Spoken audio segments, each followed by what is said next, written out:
Hey, you're Now we watching know. Yes, here we are. You're watching Posers Must Die, and today we have a very special guest. Uh, Lorraine Gill from Taste of Iron is joining us, and she's hopefully Chase will be with us. Oh, here's Chase now. Perfect. Chase is booting up so Yeah, good. That's yeah. great. You'll get to meet him in a second. But Lorraine is a singer of Taste of Iron, uh, a heavy metal group from Tacoma, Washington. Um, Formed what was that 1982, 3? Well, I think we formed in 1980, it was like mid 1982, put out our first album in 1984. That's right. Okay. And And yeah. Hi, Chase. Hi, Lorraine. I'm How you Lorraine. doing? Nice to meet you. yes. So Hi. Can you guys hear me? I can hear you. Yes. Okay, cool, cool. Okay, great. Uh on last week's show we did we have a regular segment where we review a classic album, and we did review Resurrection uh on the show. Yes. So Thank yes. you. So Indeed. we had a lot of fun talking about that. And uh on the subject of the early days of Taste of Iron, um uh now, Wylam, the original guitarist, found you and Mark in another group, Ruz Scullin. What can you tell me Yes. about Ruz Scullin? Russ Cullen was just a straight up kind of hard rock band Yeah. back in the, back in the day. And I got I got called in by the drummer. He had been a friend of mine for a few years, and at one point, I used to sit and play the piano and sing. And at one point, he said, "One of these days, I am going to form a band, and I'm going to have you come sing for me." Oh, And so he did. He was I true to love his that. word. I love that. I love that. Um, and then so after you were poached from Ruz Scullin to form Taste of Iron, you and Mark. Uh, and I will say, it was so wonderful to meet you and Mark and Isaac at the Soldiers of Steel Festival, just That was fun. about a month ago, I I think. can't believe it's been. I think Yeah. it has been 3 weeks ago. Was Oh it 3 weeks? goodness. No, it was the 6th, wasn't it? I think it was the first and No, second. The first and the the second. first That's and what it was. second. You're So right. we're So still in about August. three So that was weeks just, ago. oh yeah. But what an incredible weekend, and it was so wonderful to meet y'all and to see you perform, which was fantastic. Um, Thank you. yes. Um, I wanted to ask, still keep in touch with Wylam and Jeff? Well, Wylam is Isaac's uncle, Yeah. so they do keep in touch, and I know that Mark keeps somewhat in touch with them and or with him. And Jeff actually works for Mark at Oh, the cabinet shop. So Jeff is this absolutely just if you need somebody to do trim, he yeah. is like your trim guy. Okay, I'll keep that in Yeah. mind. Yes. Jeff Massey, trim. Trim Got guy. it. He's fantastic. Okay. Well, that's great. And I think it is so cool that that Wylam's nephew Isaac is now the lead guitarist Yes. in Taste of Iron. That's so cool. That He grew up generational with the thing. music. Oh, He grew up listening to the music. So when he started playing with us, he had no trouble stepping in because oh, the music is deceptively hard. We've had sure. guitarists that have a lot of trouble picking up, and he just came in and blazed it and said, "Hey, what else can I learn?" It's like righteous. I love that. I love that. And I think that's deceptively hard is sort of, I think that's a good descriptor for heavy metal in general. I think a lot of people think like, just what is that? Just a wall of noise. But it's like, no, this is complicated, No. difficult stuff. Yes. Yeah. You People know, put a lot of heart into it. well, yeah. But I think it's like, there's a lot of people don't understand jazz either, you know, Yeah. and Yeah. and I think heavy metal shares that a lot of that DNA. Yeah. So, Chase, you have any questions you want to jump in with, buddy? Yeah. You Yes. probably had this question asked once or twice before, but why taste with an I? Well, if you look at if you look at the logo, what Wylam was going for was the three crosses of Gethsemane. Oh, So okay. that's what he was Alrighty. shooting for. And Ah, I didn't know either until he hmm, explained it to me.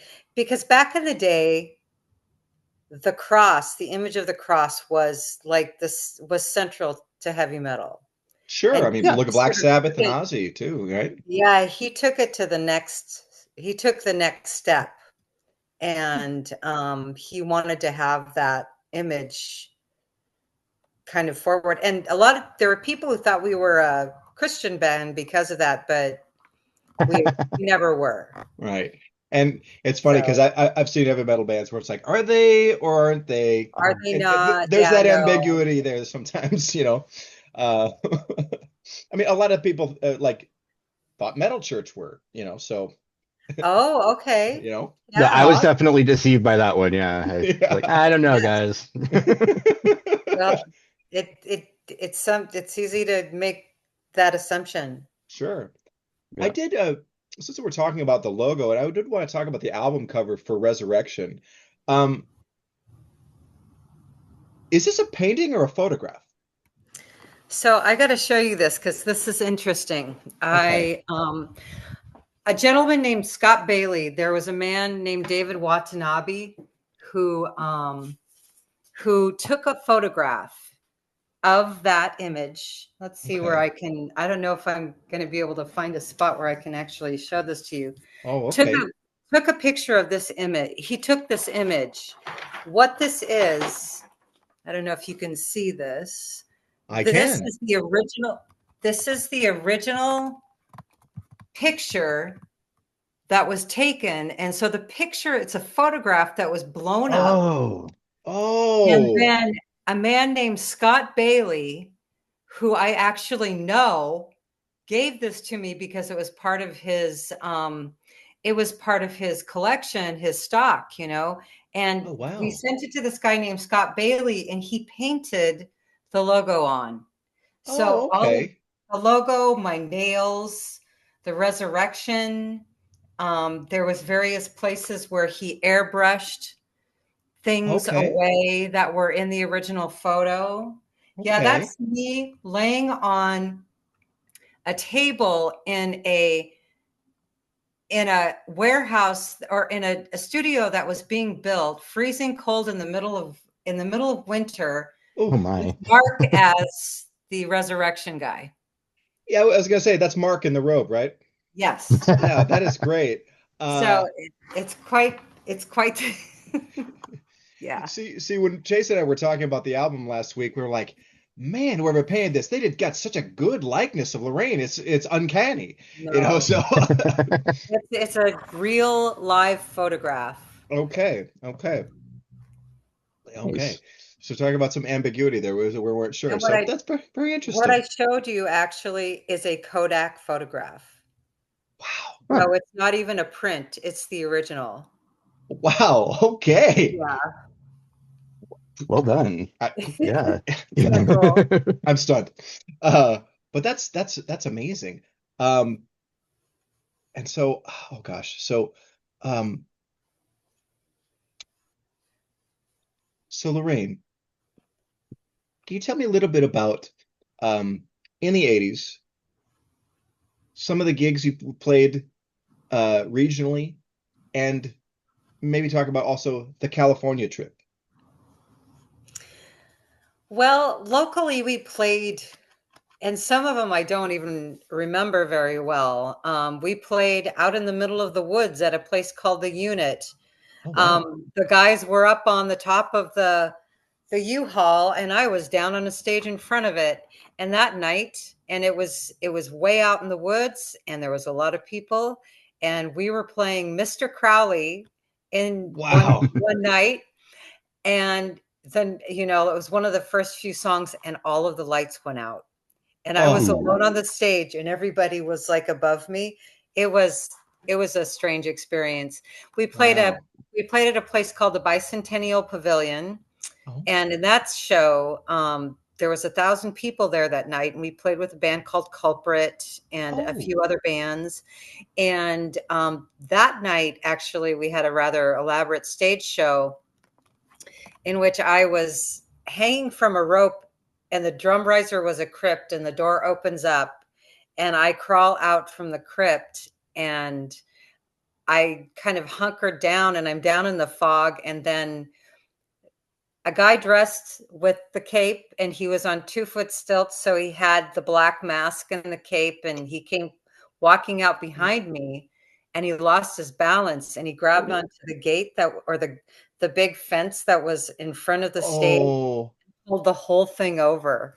It oh all just went, no. and if I would have crawled out to the front of the stage like I usually do, it would have crushed me. Oh, So Oh, oh luckily my. whew. that didn't happen. So those are Yeah. the two most interesting ones. And mostly, we played at just various places around. We even played at a place called Skate King. It was a roller rink. We That's played just cool about, though. Yeah. just, and one night we played for two of the members of Queensryche.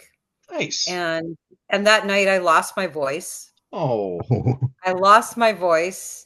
And so they gave me lemon honey and brandy and one of those little honey bears. And I yeah. drank Mhm. that thing down, and then I didn't care if I lost my voice. I was, if I lost my voice, whatever, Oh, I'm okay.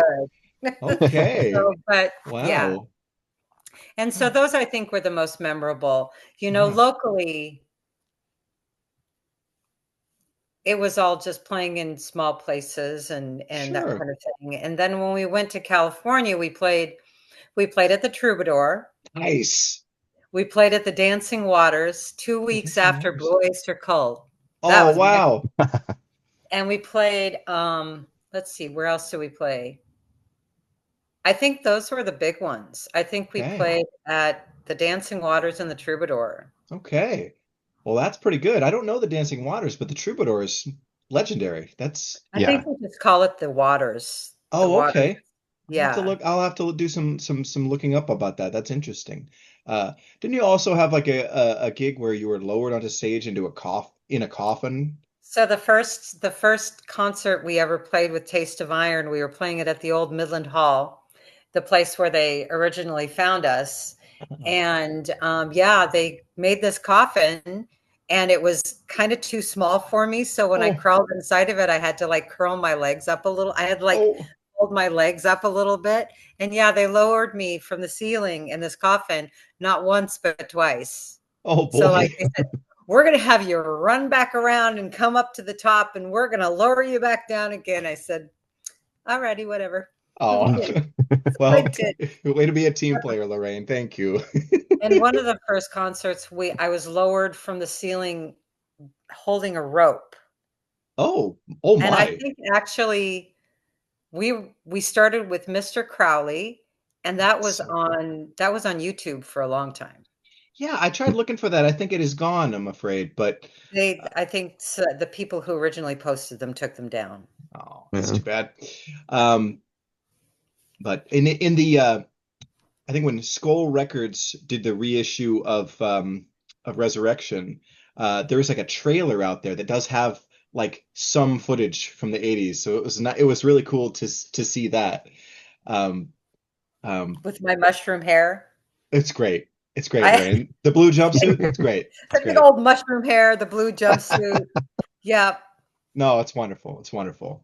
It totally fits. It's great. Um, um, so I guess I want to ask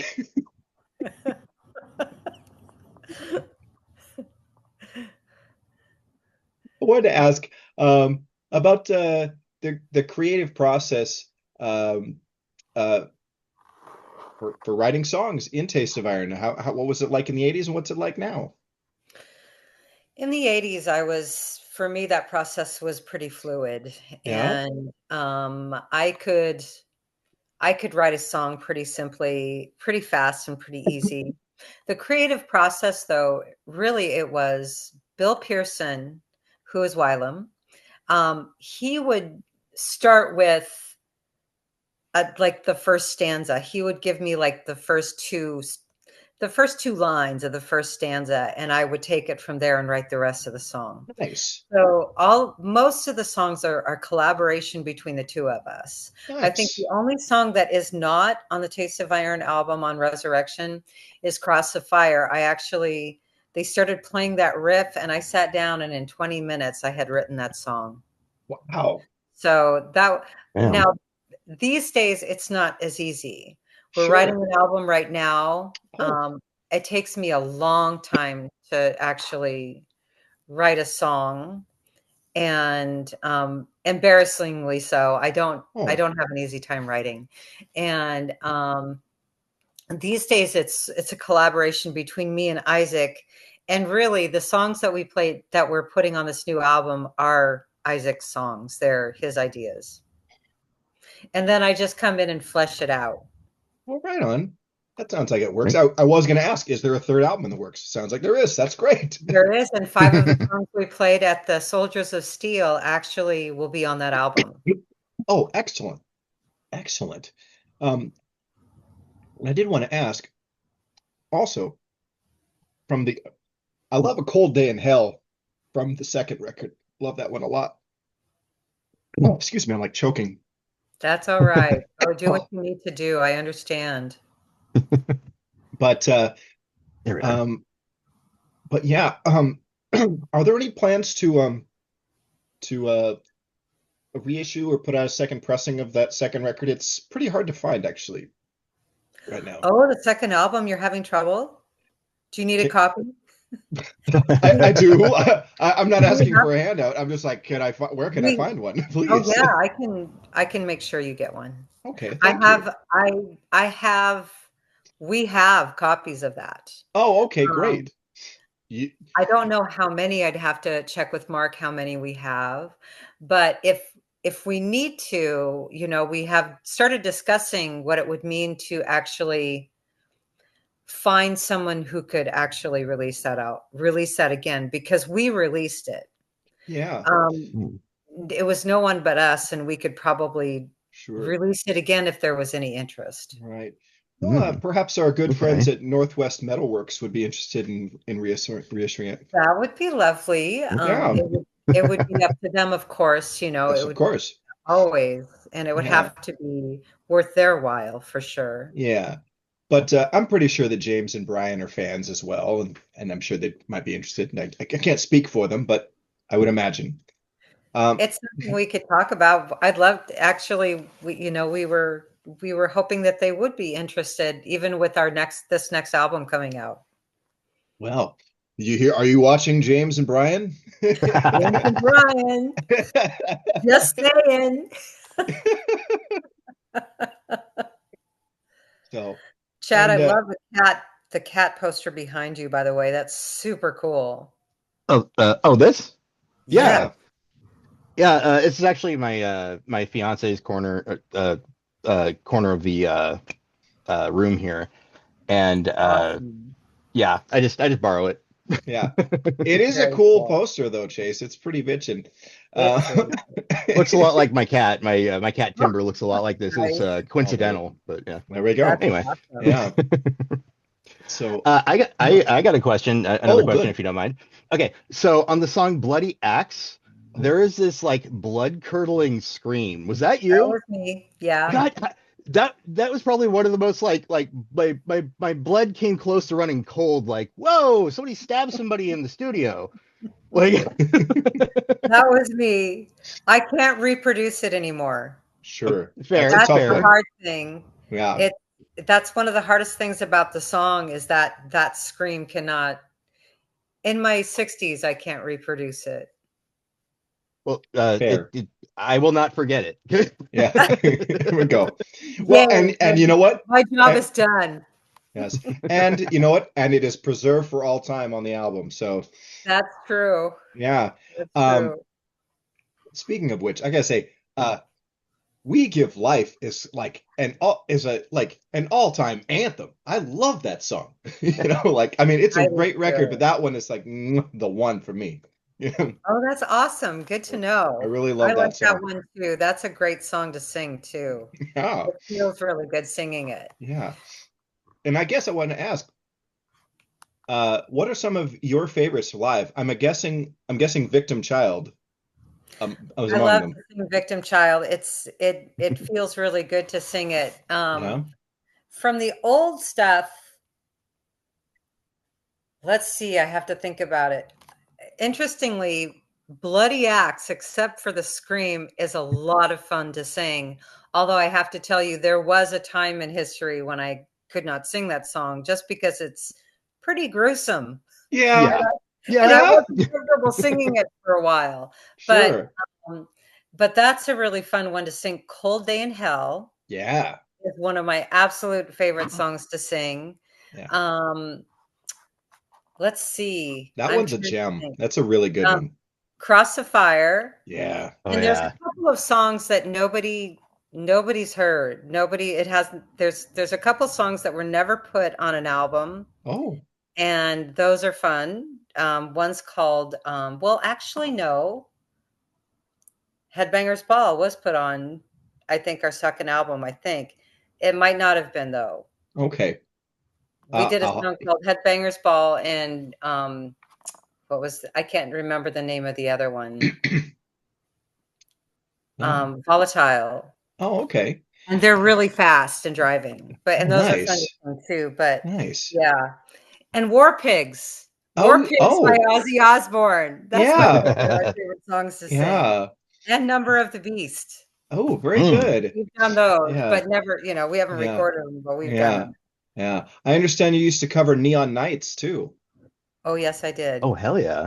Yes. I love that song so much. And that's a Still one of my deceptively favorite songs to sing. it's a Yes. deceptively hard song to sing because I've tried it. Vocally, it's a really difficult song to sing. It's like a marathon. It's like, where did Dio get the breath to sing this song?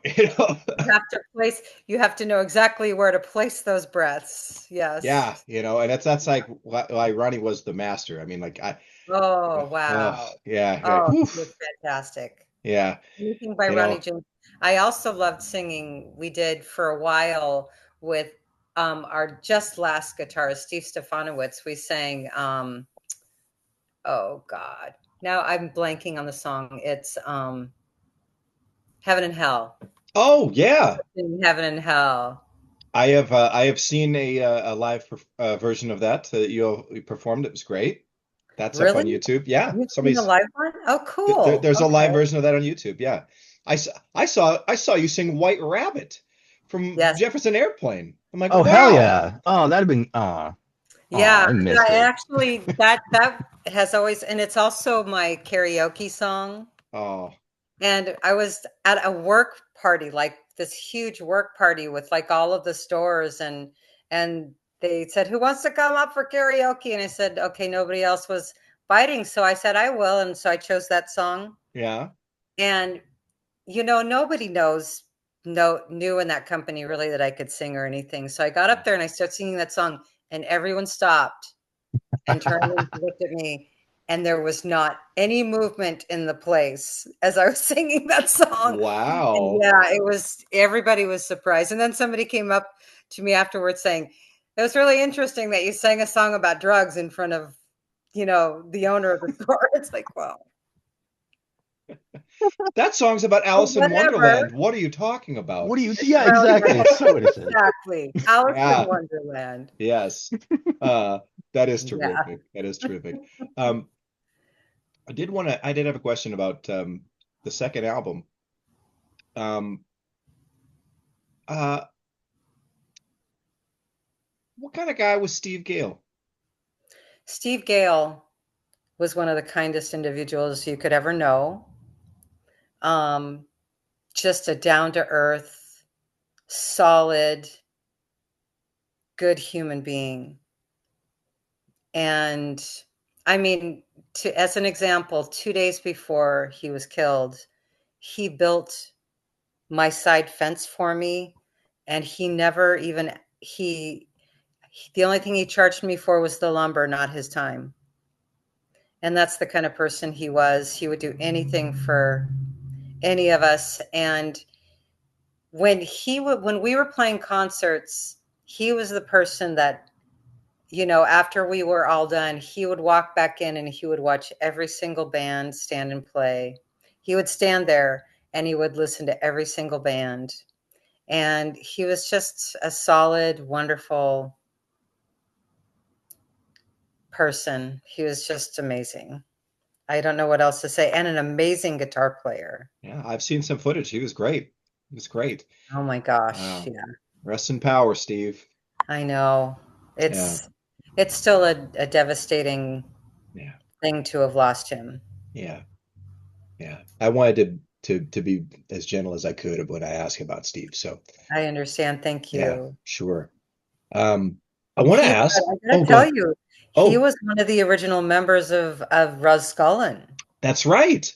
He was And the other guitarist. And and I he th had two guitarists, Randy Ortogero and Steve Gale. I love that. And so I Yeah. love that's just so wonderful that he came back and around and Yeah. played with him again in Taste of Iron. I think Yeah. that's really sweet. Um, uh, I did want to ask about the trip to Europe. Keep it true. What an Yeah. incredible honor to I mean, like, Super cool. It uh, was very cool. yeah. I mean, my dream is to get the band that I manage on Keep It True. It'll probably happen in 20 years. You know? It's of all the festivals now, I got to say the Soldiers of Steel Festival was so well put together, and It was really they wonderful. did a great job. And I felt as a musician, I felt really taken care of at the Soldiers of Oh, Steel, and good. that matters a lot. And Keep Yeah. It True is kind of the master of that. And Yeah. I know that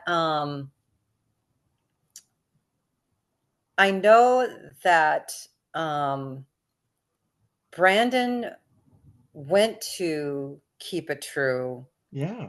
And I know that so did Amy Lee Carlson went to Keep Yeah. It True as well. And they, because the way that they put that show together, it's designed to work like such a well-oiled machine. And Yeah. they do a really good job. And it was a fantastic, that was the most comfortable I had ever felt on a stage. Now, are you Here I'm talking? standing there in front of like, at that point, I was early. We were early in the day, the first day. And at that Oh, point, Keep It there True. was maybe a couple thousand people in the place, Yeah. which was the most we'd ever played in front of. And Sure. it was comfortable. I expected to be, uncomfortable, and it was not at all uncomfortable. Oh, good. Good. Yeah. Yeah. I'm really glad about that. I mean, and also like what is the phone call? What is the email when you're asked when you're invited to play in Europe like? I mean, I don't even know how these aspects of this stuff works.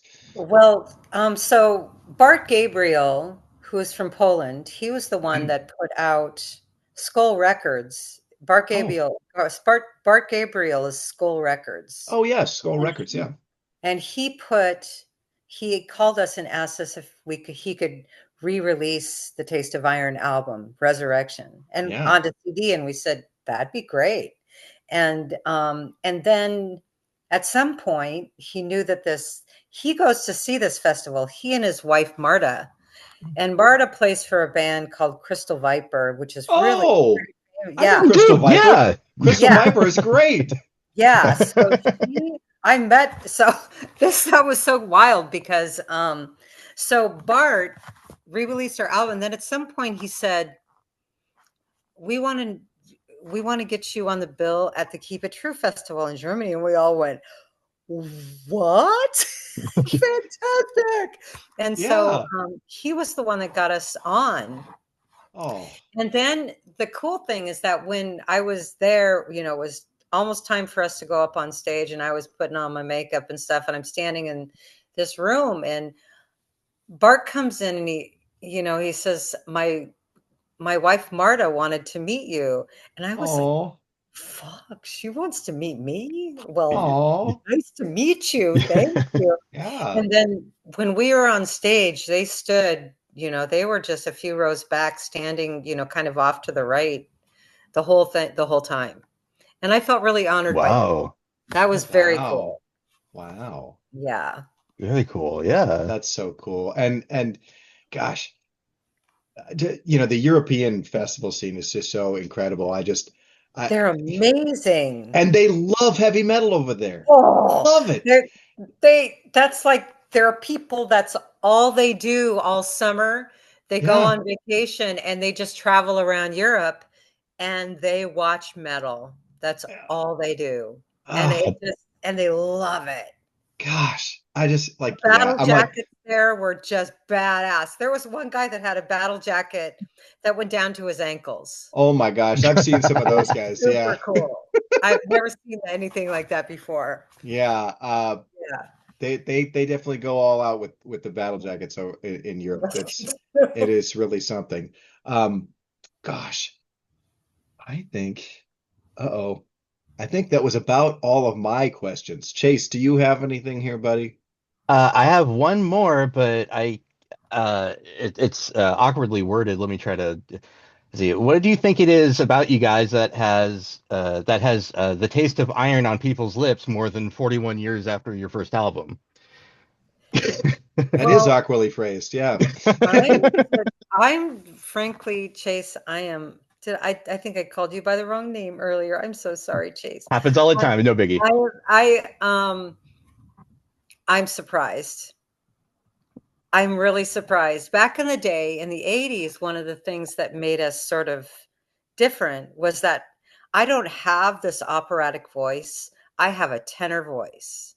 And so I sound more like a man than I do like a woman. And when Queensryche first heard us, they said, that dude must be like seriously, wow, that dude, and must be 6 feet tall and gnarly. And they said, no, that is a tiny woman. So the fact that there's anybody who still knows who we are is a big surprise to me, but I'm excited.